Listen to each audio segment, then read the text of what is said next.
up is Jim Geach, who's going to talk about galaxy classification and machine learning. Okay, hi everyone. Thanks for inviting me to give this talk today. So I'm going to talk about a different type of machine learning. Something that's fascinated me for a few years is unsupervised learning. And I'm going to present it in the context of galaxy classification, but I want to keep it quite generic because I want to present it as a technique that perhaps you could use in your own specific areas. So unsupervised techniques are often used for so-called clustering analysis of unlabeled data. And the idea is basically to find a representation of that unstructured data where you have a very high dimensional parameter space. So that could be a very large catalogue of galaxies or stars, or even images. And then you can allow one to come up with a mapping between an input and a desired output. And it's a way of representing the data that's completely empirical. Obviously, the pros are that it's quite powerful because in astronomy, we're often dealing with unlabeled data. We don't always know what we're looking for. So it allows for what's become known as WTF astronomy, what the flux astronomy. Of course, the con is that your training set, the data that you're trying to extract information from, needs to be fairly representative. So it's sometimes also difficult to interpret the results of unsupervised techniques semantically. For example, what I'm going to present later is having discovered a particular type of object, associating a human-readable label with it. So one of the key techniques I'm going to talk about is something that's interested me for a number of years. This idea of self-organization, self-organized mapping, also known as a Cohen network. And what I like about it is it's a really simple algorithm that can extract lots of information from very large dimensional data sets. I'm going to present the algorithm here. So imagine you have a set of data, a set of observations, and each one of those observations can be represented by a vector. For example, a number of RGB colors. You'd have red, green, blue channel, but that could be a catalog of galaxy properties also.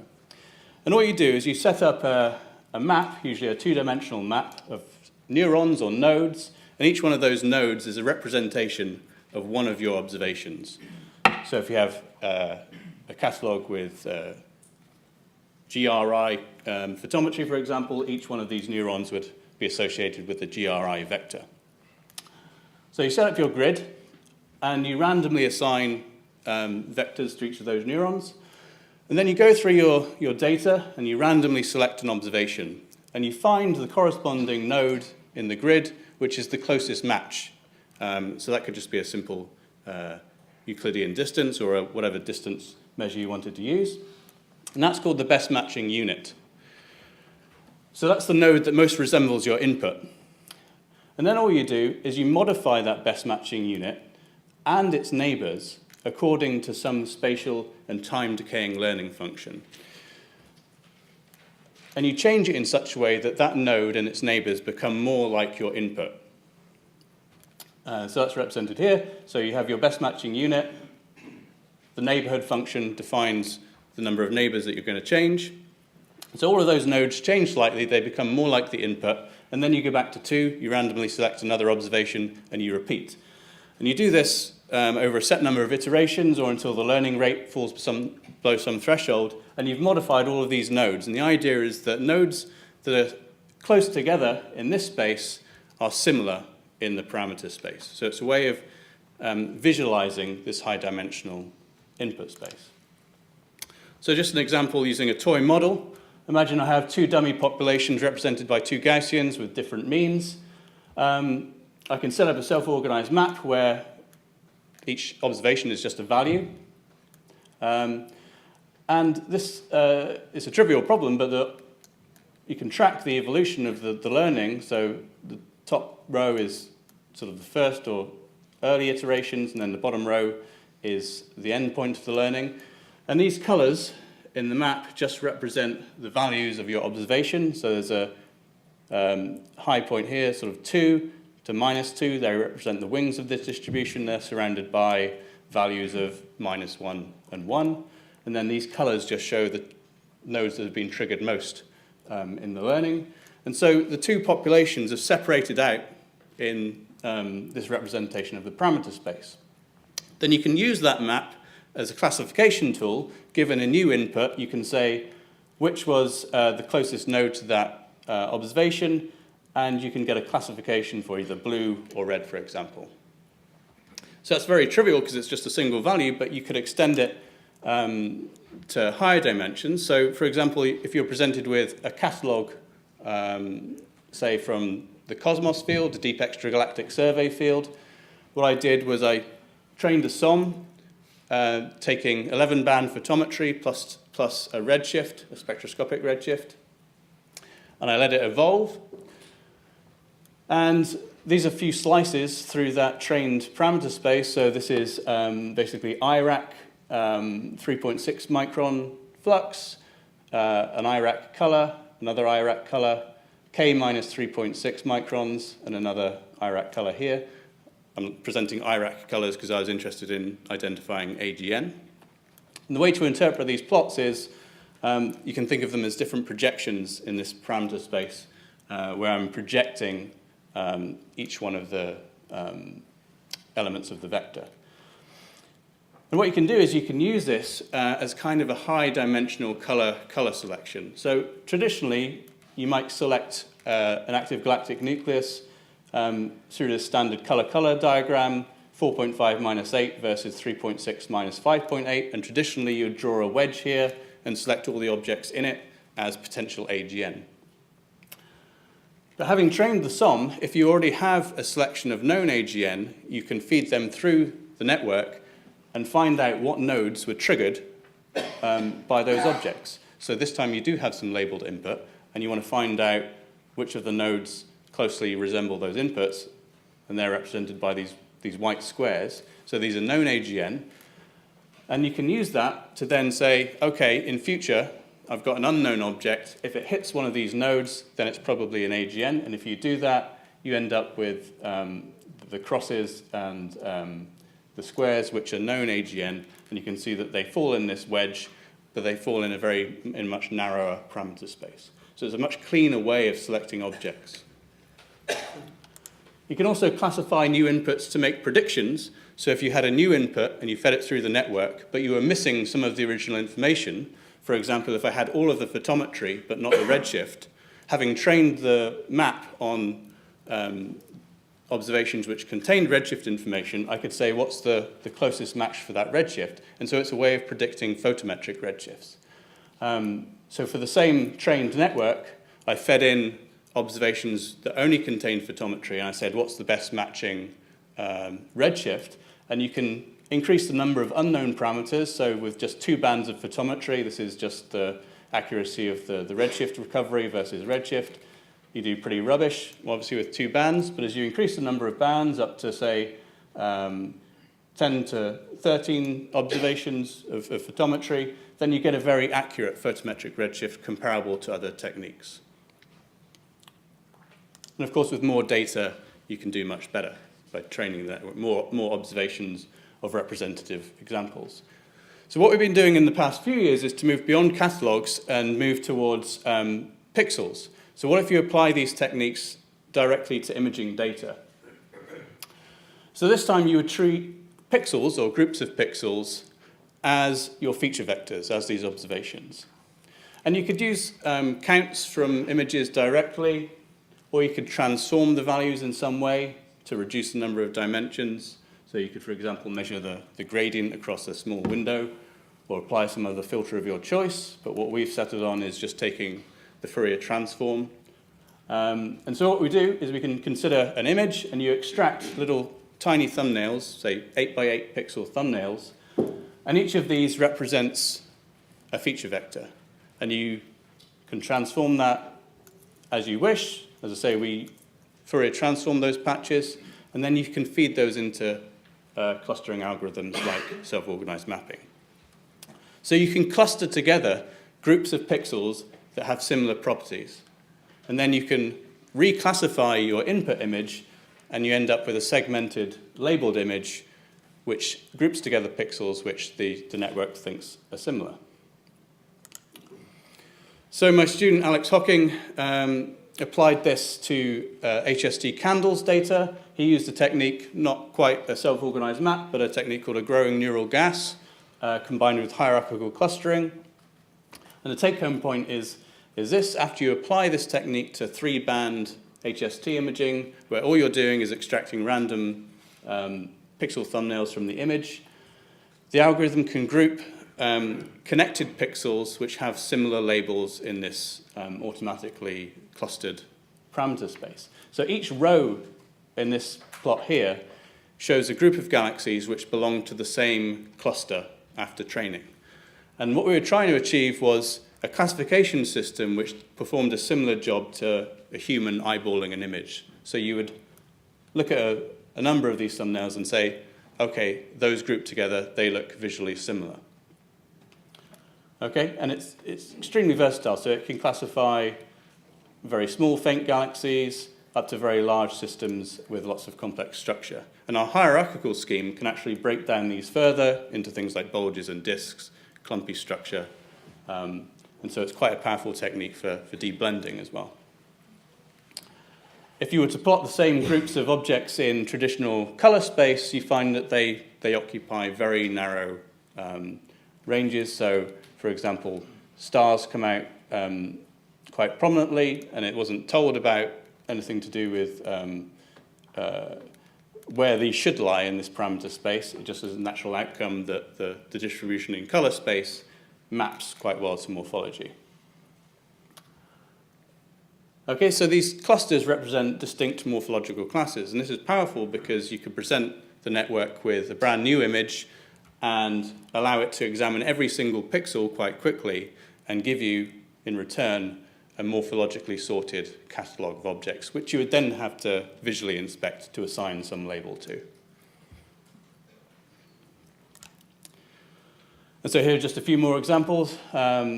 These are sort of faint, high redshift red things, but all of these different blocks are galaxies that ended up in the same cluster with the same label.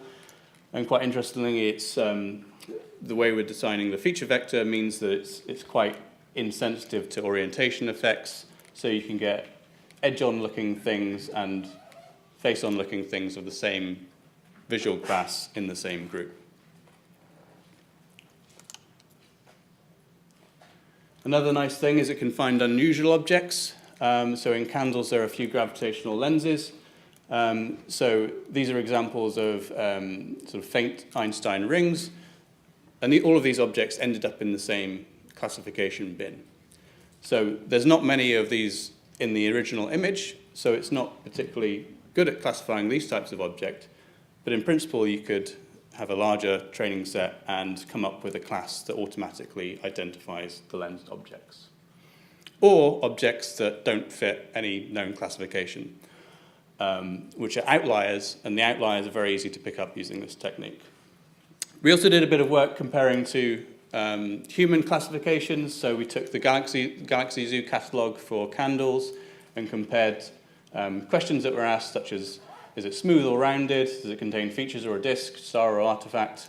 And compared what a human or a group of humans would classify these types of objects. And we found actually quite good agreement between the distributions of human classifications and machine classifications. So recently, another student at Hertfordshire has been applying this to hypersupreme-cam imaging. So this is some early results applying it to multicolor, deep hypersupreme-cam data. So each column here is a different morphological cluster identified by the algorithm, and hopefully you can tell that they're all visually similar. And again, all it's using is the similarity of small chunks of the image grouped together. And with that, you can start to do science. So you can plot those on things like the evolving color magnitude diagram as morphological classes. You can look at the redshift evolution of morphological type. And you can see here that if you actually label those objects in color space, it does a pretty good job of actually clustering in this space too. some more types of objects that are automatically classified that you might be interested in from a scientific point of view, things like shells, rings and accretion events, and also low surface brightness galaxies, which is something we're getting quite interested in automatically identifying. And finally, you can use this as a tool. If you wanted to find all the similar looking objects in a given image, you could have a target image and you want to say, okay, give me a catalogue of all of the types of object in this bigger image which look like this. And so we can do that using a similarity score. We can find the matching cluster that was identified this way, and then it can go off and tell us all of those similar galaxies. And we're doing this really because in the future, we've heard it a number of times, LSST is going to come online. We're going to have these huge, very deep images where it's going to be impossible for humans to classify everything, but you could imagine a system like this reducing that problem. You'd probably still want humans to classify the clusters of object, but in terms of the grunt work doing all of the pixels exhaustively, you could use a technique like this. So I'm going to leave up my summary. I've shown that it's quite a powerful technique that's completely data-driven. Obviously, there are caveats, and what we're looking to now is trying to overcome some of those caveats.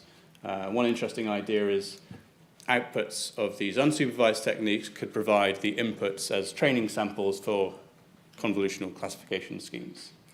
I just want to mention some work by my students. Kushatha is working on applying this to deep radio data. We're currently doing the SKA data challenge. I mentioned low surface brightness galaxies, and also more generalized image analysis problems beyond astronomy. So thanks for your time.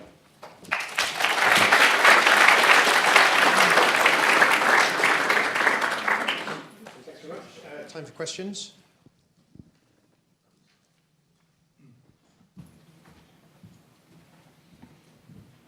For the HSC data, it looked like you had several thousand morphological clusters, which seems very fine-grained. Yeah. Can those easily be combined? Are adjacent clusters similar in some way? Yeah, so we actually have a hierarchical scheme. So these clusters do group together, and the trick is at what point do you say, okay, we've broken things down enough. We found that, I mean, it's a bit of trial and error because it requires going back and eyeballing all of the clusters.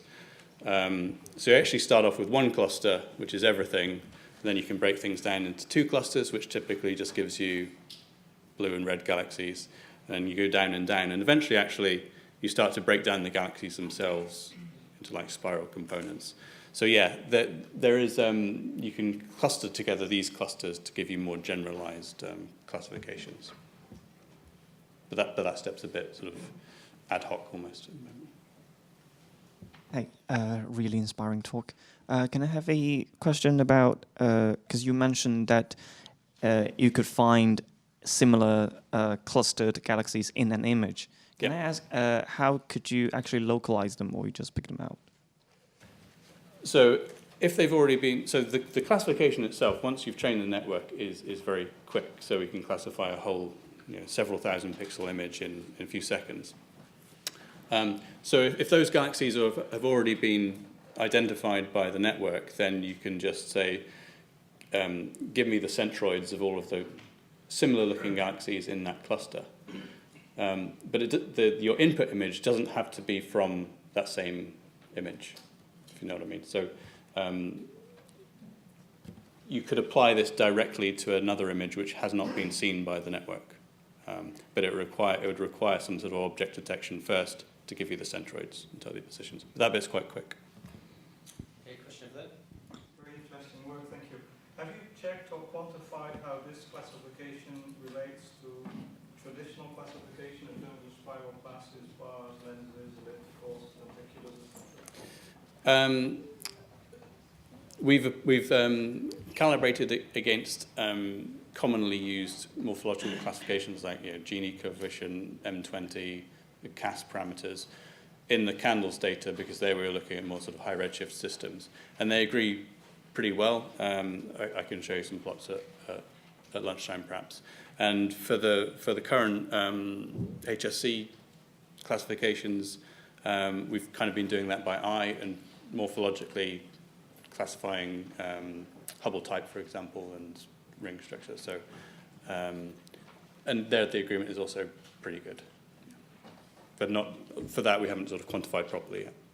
Okay, one last question here. Have you thought about combining this method with supervised learning, like, you know, especially for objects that are not so easy to classify, and would that help or maybe bias the algorithm in some way? So the thing that we have thought about doing was, say you applied this to a big set of images or a survey, and one of your clusters turned out to be an interesting class of galaxies that you're interested in.